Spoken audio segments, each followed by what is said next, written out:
شروع اللہ کے نام سے جو نہایت مہربان اور رحم کرنے والا ہے۔ السلام علیکم ورحمۃ اللہ وبرکاتہ۔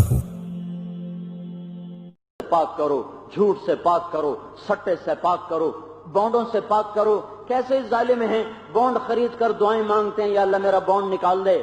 ارے اللہ سے کیا مانگ رہے ہو؟ یہ ایسا کوئی کہہ رہا یا اللہ مجھے سور کا گوشت کھلا دے۔ کبھی کہتے ہو کوئی تمہارے سامنے سور پکا کے رکھے کھاؤ گے؟ وہ تیرا ستیاناش بے غیرت، تو مجھے کافر سمجھتا ہے، میں مسلمان ہوں۔ یہ بونڈ کے پیسے سور سے کم ہیں، یہ جوئے کے پیسے اس سے سور سے کم ہیں۔ اور یہ کیسے ظالم ہیں، اور یہ تمہیں دھوکے دیتے ہیں۔ پورا اخبار 1 کروڑ جیتنے والا خوش قسمت آدمی، آپ بھی 25 روپے کی پرچی خریدیے، 1 کروڑ کا انعام پائیو، بچ جاؤ بچ جاؤ۔ یہ سب تمہارے خون میں حرام داخل کرنا چاہتے ہیں۔ میں نے ایک بینک والے سے کہا خدا کے بندے، پہلے مالدار لوگ سود لیا کرتے تھے، تم کیسے ظالم ہو، تم نے غریبوں کو بھی حرام پہ کھڑا کر دیا۔ اب ریڈی والا بھی 25 روپے کی پرچی جیب میں ڈال کے دعائیں کرتا پھر رہا ہے، اللہ میرا بھی کروڑ کاٹ، میرے بھی دن پھر جامن۔ کبھی حرام کی روٹی سے بھی کسی کے دن پھرے، کبھی حرام کھانے والے بھی ہرے ہوئے، اور کبھی حلال کھانے والوں پر بھی خزاں آئی، کبھی حلال کھانے والوں پر بھی خزاں آئی۔ میرے بھائیو حلال پہ چلو۔ عمر بن عبدالعزیز جس تخت پر بیٹھے، اس تخت کو بنو امیہ نے خون سے رنگین کر دیا تھا۔ 1.25 لاکھ کھوپڑیوں پر وہ تخت بچھا ہوا تھا جس پر عمر بن عبدالعزیز آ کر بیٹھے ہیں۔ 2 سال 2 مہینے 2 دن میں اس نے اس تخت کو ایسا نورانی بنایا کہ 5ویں خلیفہ راشد کہلائے، 5ویں خلیفہ راشد کہلائے۔ وہ خلافت راشدہ کے ساتھ ان کا جوڑ بٹھا دیا گیا۔ اتنے بڑے مقام پر پہنچے، پر یوں نہیں پہنچے، اپنے آپ کو پابند کر دیا، عدل کا، ظلم سے بچے، اور اپنے آپ پر ایسی سختیاں لائے کہ عید کے موقع پر بچے آئے، ماں سے کہنے لگے کپڑے تو لے کر دو۔ ماں نے کہا ابا سے بات کروں گی۔ ابا تشریف لائے کہ بچے کپڑے مانگ رہے ہیں۔ ابا بولے میرے پاس تو پیسے کوئی نہیں ہیں۔ اور حال کیا تھا کہ اس فیصلہ آباد کی دھرتی پر بھی عمر بن عبدالعزیز کی حکومت تھی۔ دیپال پور کشمیر تک، کاشغر تک، استنبول کی خلیج تک، اور سینیگال چاڈ کی حدود تک، جنوبی فرانس تک، پرتگال اسپین تک اس کا پھریرا لہرا رہا تھا۔ اور اتنے بڑے علاقے میں ایک آدمی زکوٰۃ کا حقدار نہ بچا تھا۔ اتنا کچھ اس شخص نے نظام بنایا۔ اپنے بچوں کے کپڑوں کا نمبر آیا تو کہا پیسے کوئی نہیں، تنخواہ میں پورا نہیں ہوتا، کپڑے ملنے کا وقت نہیں آیا، کپڑوں کے پیسے الگ ملتے ہیں یا کپڑے ملتے ہیں وہ وقت نہیں آیا۔ بیوی نے کہا آپ وظیفہ پیشگی لے لیں، تنخواہ ایڈوانس لے لیں، میں اس سے کپڑے سی لوں گی، خرچہ میں مزدوری سے بھی نکال لوں گی۔ کہا بالکل ٹھیک ہے۔ خادم کو، خزانچی کو بلوایا، بھائی ہمیں تنخواہ ایڈوانس دیں، ہم نے بچوں کے کپڑے سلانے۔ خزانچی نے کہا آپ اگلا مہینہ زندہ رہنے کی گارنٹی لکھ کر دے دیں، میں آپ کو تنخواہ دے دیتا ہوں۔ حضرت عمر چپ کر کے اندر آئے۔ بیوی نے پوچھا کیا ہوا؟ فرمایا میرے بچوں سے کہہ دو کہ تمہارا باپ کپڑے لے کے نہیں دے سکتا۔ حلال نہیں ہے صبر کرو، حلال ہے پھر اولاد کو تنگی نہ دو، حلال ہے پھر تنگی نہ دو، پھر اللہ نے دیا ہے تو وسعت دو، نہیں ہے تو حرام پہ نہ جاؤ۔ پھر یہ کرو جو عمر بن عبدالعزیز نے کیا، اور خوشحالی آئے وہ کرو جو حضرت عمر نے کیا۔ بدری صحابہ کو 1,500 درہم، 1,500 درہم کا مطلب ہے آج کے لحاظ سے کوئی وہ 1.5 لاکھ روپے کا جوڑا پہناتے تھے۔ آج کے لحاظ سے 1.5 لاکھ روپے کا جوڑا پہناتے تھے ان کو۔ تو کہنے لگے فاطمہ، ان کی بیوی کا نام تھا فاطمہ، فاطمہ بچوں سے کہہ دو تمہارا باپ کپڑے لے کے نہیں دے سکتا۔ عید گزر گئی، بچے ملنے کے لیے آئے، خاندان ملنے کے لیے آیا، تو بچے آئے اسی پرانے کپڑوں میں، تو حضرت عمر کی آنکھیں بھر آئیں۔ کہنے لگے بیٹو تمہیں خیال تو آیا ہوگا کہ ہمارے باپ نے ہم پہ بڑی زیادتی کی اور ہمیں کپڑے بھی لے کے نہ دیے۔ تو حضرت ان کے بیٹے تھے عبد الملک، وہ کہنے لگے ابا جان آج ہمارا سر فخر سے اونچا ہے کہ ہمارے باپ نے مسلمانوں کے مال میں خیانت نہیں کی ہے، اپنے گھر کو قربانی میں رکھا ہے، مسلمان کے مال میں خیانت نہیں کی ہے۔ یہ وہ عمر ہے جو خلیفہ راشد بنا۔ پھر اس عمر کے ساتھ کیا ہوا؟ جب ان کے انتقال کا وقت آیا تو انہوں نے رجا بن حیوہ کو بلا کر فرمایا میں نے 3 خلیفہ ہاتھوں سے قبر میں اتارے، عبد الملک، ولید، سلیمان۔ ان کے کفن کی گرہ کھولی تو ان کے چہرے کالے پڑ گئے تھے اور قبلے سے رخ ہٹ کے دوسری طرف ہو گیا تھا۔ میں مرنے لگا ہوں، مجھے دیکھنا میرے ساتھ میرا اللہ کیا کرتا ہے۔ یہ تینوں خلفاء جن کے چہرے ہٹے، نہ زانی، نہ شرابی، نہ جواری، نہ بے نمازی، نہ بے روز، اللہ کی قسم کھا کے کہتا ہوں یہ زانی نہیں تھے، شرابی نہیں تھے، جواری نہیں تھے، بے نمازی نہیں تھے، تہجد گزار، نمازی، روزے دار، حاجی، صرف ظالم تھے، ظالم، خون کی ہولی کھیلے، مسلمانوں کے خون سے کھیلے۔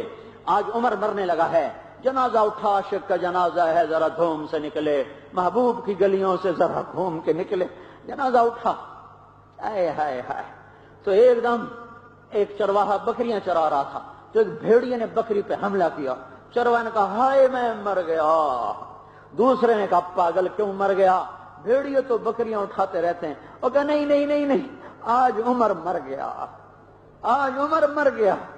تو وہ کیسے؟ کہ جس دن وہ خلافت پر بیٹھا تھا کسی بھیڑیے نے میری بکری پہ ہاتھ نہیں ڈالا، مجھے لگتا ہے وہ برکتیں اپنے ساتھ لے کے چلا گیا کہ جس نے بھیڑیے اور بھیڑ کو ایک گھاٹ پہ کھڑا کر دیا تھا۔ عدل ایسی طاقت ہے کہ درندوں کے دلوں میں بے رحم آ جائے کہ لگتا ہے آج عمر چلا گیا، یہ وہی کھڑی تھی جب عمر نے زندگی کی بازی کو ہارا تھا۔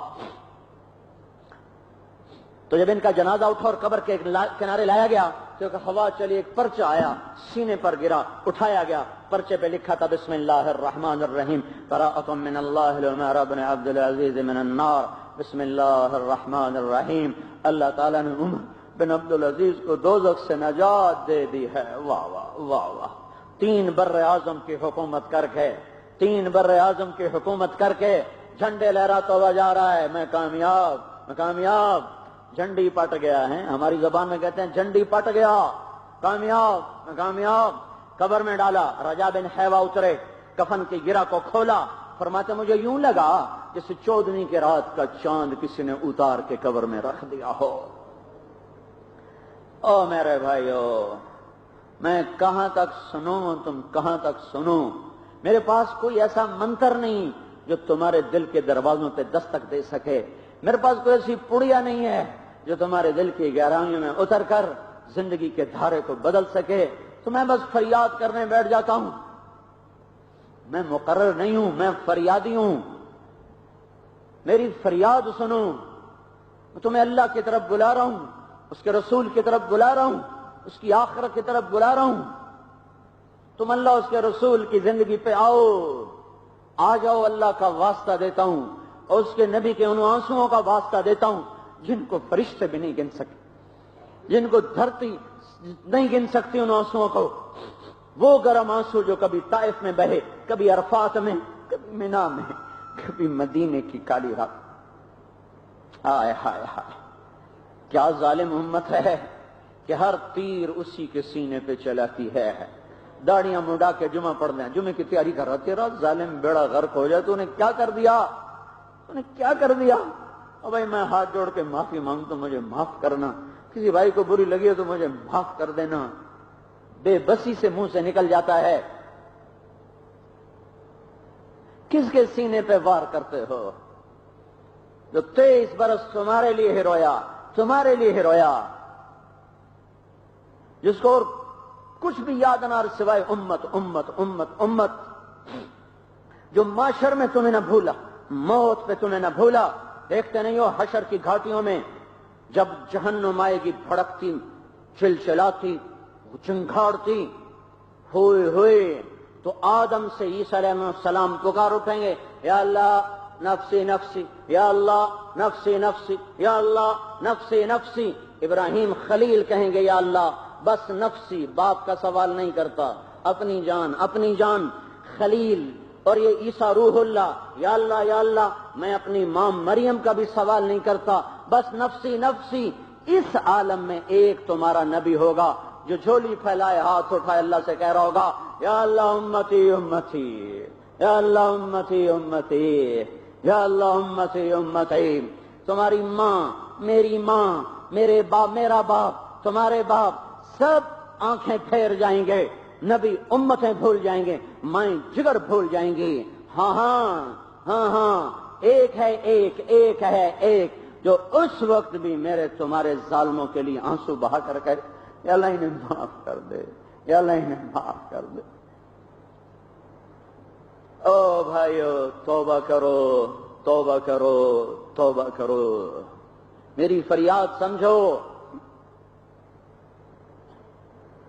اس اللہ سے جوڑ بٹھاؤ، اس کے دربار میں توبہ کرو، پھرو اللہ کی راہوں میں، اوروں سے بھی توبہ کرواؤ، خود بھی توبہ کرو۔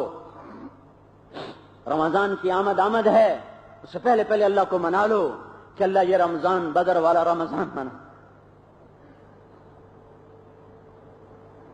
کیا کرو تم شب برات پٹاخے چھوڑ کے مناتے ہو؟ کیا ظلم و ستم ہے، کیا ظلم و ستم ہے۔ ایسی نیک راتوں کو اتنے کروڑوں روپوں کو آگ لگا دی گئی، جس سے کتنی غریب بیٹیوں کی شادیاں ہو جاتی، کتنے معذور بیماروں کا علاج ہو جاتا، کتنے بیواؤں کے چراغ جل اٹھتے، کتنے اندھیر گھروں میں روشنی ہوتی، کتنے ٹوٹے گھروں پہ چھت پڑ جاتی۔ کیسے ظلم و ستم کا دور ہے کہ ایسی راتوں میں بھی یہ چراغ، پٹاخے، شرلیاں۔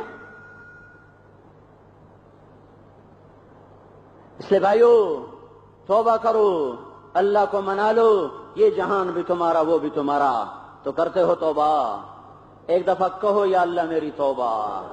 وہ مبارک دن ہے، مبارک رات کے بعد آنے والا جمعہ ہے، کہو یا اللہ میری توبہ، پھر کہو یا اللہ میری توبہ، پھر کہو یا اللہ میری توبہ، ایک دفعہ پھر کہو یا اللہ میری توبہ۔